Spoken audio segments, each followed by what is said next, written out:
یہ کہانی ہے صبا اور راحیل کی۔ صبا ایک نارمل گھرانے سے تعلق رکھنے والی لڑکی تھی جو پڑھائی کو اپنا سب کچھ مانتی تھی۔ والد FIA میں ملازمت کرنے کے ساتھ ساتھ اپنی 4 بیٹیوں کا خیال بھی رکھا کرتے تھے۔ صبا تیسرے نمبر کی بیٹی تھی۔ کالج جانے والی ایک سیدھی سادی سی پری میڈیکل کی اسٹوڈنٹ تھی۔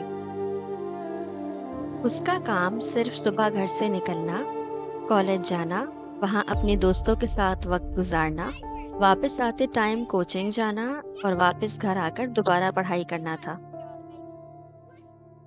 چونکہ والدہ کا انتقال بچپن میں ہی ہو گیا تھا تو بڑی بہنوں نے گھر سنبھالا تھا اور اس کو صرف پڑھائی کے علاوہ اور کچھ کام کرنے کی اجازت نہیں تھی۔ ایک بہت اچھا اور طویل وقت دوستوں کے ساتھ اور پڑھائی کے ساتھ گزرا کرتا تھا اس کا۔ دن گزرتے گئے اور فرسٹ ایئر کمپلیٹ ہو گیا اچھے نمبروں سے سب کا۔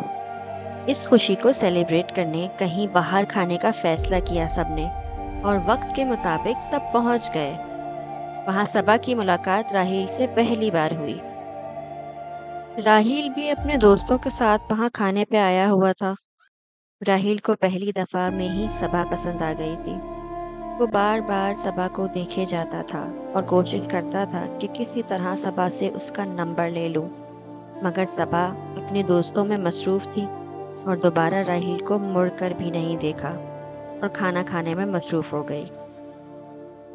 واپسی کے وقت راحیل نے صبا کا پیچھا کیا اور گھر دیکھ لیا اس کا، اور روز وہ اس نے صبا کا پیچھا کرنا شروع کر دیا، جس سے اس کے کالج کا اور اس کے کوچنگ تک کا اس کو معلوم چل چکا تھا۔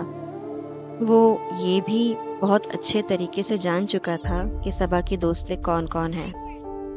ایک دن پیچھا کرتے ہوئے اس نے آخر ہمت کر کے صبا سے بات کی اور اس کو بتایا کہ وہ اس کو پسند کرتا ہے اور روز اسی طرح اس کا پیچھا کر رہا ہے کافی ہفتوں سے۔ صبا یہ بات سن کر گھبرا گئی اور خاموشی سے وہاں سے چلی گئی۔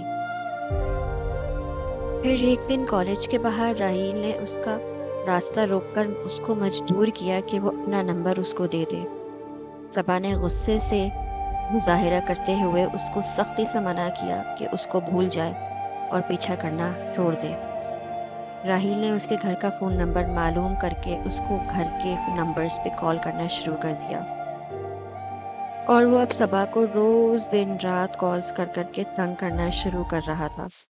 بالآخر صبا کے دل میں بھی جگہ راحیل کے لیے بننا شروع ہو گئی اور ان دونوں کی باتوں کا وقت بڑھتا چلا گیا۔ راحیل نے ہر طرح سے صبا کو اپنی محبت کا یقین دلایا اور اپنے گھر والوں سے صبا کو ملوایا، اور دونوں کی بالآخر منگنی ہو گئی۔ منگنی کے بعد راحیل باہر ممالک میں جاب لگنے کی وجہ سے شفٹ ہو گیا، اکیلے اور صبا کو ٹائم کم دینے لگا۔ یہ وہی راحیل تھا جس کو صبا کی ہر ایک بات پتہ ہوتی تھی، اور اب وہ ہفتوں صبا کی آواز سننے بنا گزارا کر لیتا تھا۔ کسی بات پہ اگر بحث ہو جاتی تو ہفتوں مہینوں میں بدل جاتے تھے اور راحیل کو کوئی فرق نہیں پڑتا تھا۔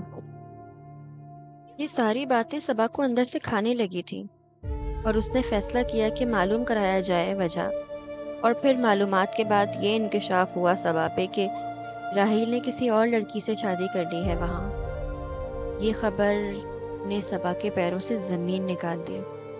یہ بات سن کے گھر میں پتہ لگ گیا اور راحیل کی بے وفائی سب کے سامنے آ گئی۔ صبا بہت روئی، گڑ گڑائی، مگر راحیل نے اس کی ایک نہ مانی اور صبا سے ہمیشہ کے لیے تعلق ختم کر لیا۔ حالانکہ صبا تو اس کی دوسری بیوی بننے تک کو راضی تھی، مگر راحیل نے اس کو پھر قبول نہیں کیا اور چھوڑ دیا۔ یہ کہانی تھی دوستوں راحیل اور صبا کی۔ ہمیں کبھی بھی سامنے والے پہ آنکھ بند کر کے بھروسہ نہیں کرنا چاہیے، چاہے وہ کتنے ہی کیوں نہ محبت کے حسین باغ دکھاتا ہو۔ اپنی دعاؤں میں یاد رکھیے گا۔ اللہ نگہبان۔